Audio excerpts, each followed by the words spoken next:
tub. These are being put into a solution that knocks the fish out so that they aren't stressed when you are spawning them. They're getting the males now, putting them into the solution in the tub. It's an anesthesia which knocks the fish out so that you can handle them and the stress to the fish is minimized.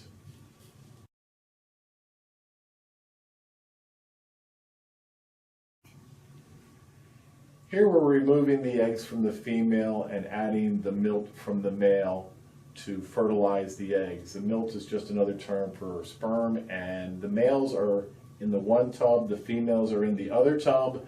Water temperature is 58 degrees. You can see him remove the fish, rinse the fish because of the solution having the anesthesia. You want to rinse that anesthesia off before you strip the eggs out into the bucket. He's activating the sperm. Now it has about a minute to fertilize that egg. There's a micropyle that actually is open that allows that sperm to penetrate the egg, get inside the egg, and fertilize the egg. The eggs have now been fertilized, and we brought them into the hatch house after they've water hardened for 1 hour. After 1 hour, you can handle the eggs and you can move the eggs, transport the eggs, because they have become water hardened after 1 hour. So he's displacing all of those eggs. He's looking right at that cylinder at what the number is that he just dumped into there. So if he started at 200, and even in that cylinder you can see some white ones, and those are the dead eggs. But he's going to fill that up to a certain amount, and then if it was at 200 and he ended up at 400 or 500, he basically had 200 or 300 milliliters of eggs that he can enumerate or count out, and that's how we count how many eggs we've taken during that spawn during that day. After he counted the number of eggs that we used in the spawn, he puts them onto what's called an egg battery. This is a tray that holds 1.5 milliliters or 1.5 liters, which is 1,500 milliliters of eggs. They go onto these trays on an egg battery. Here the eggs have hatched. They've eyed up, they've hatched, they've come out of their egg shell. All the shells have been removed. This is a tray now that just has the sac fry.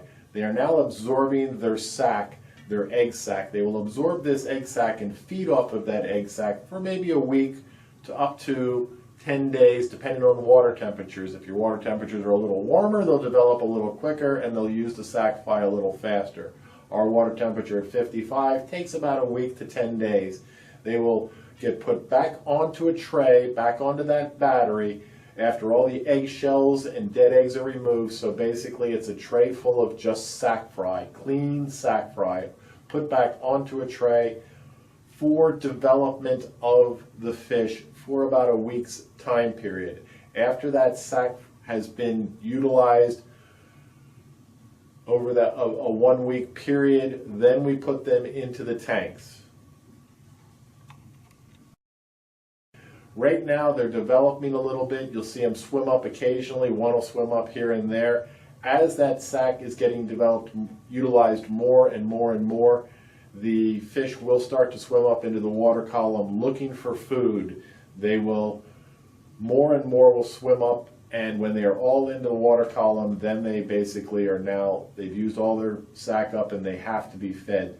Right now you would start showing them food once you start seeing them move up into the water column a little bit more. Right now they're all on the bottom, so maybe in another 2 or 3 or 4 days, as they come off the bottom and start swimming more actively in the water column, then you start showing them some feed.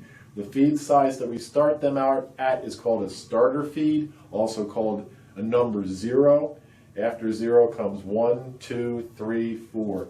As they develop and grow, they eat a larger pellet size for what size the fish are.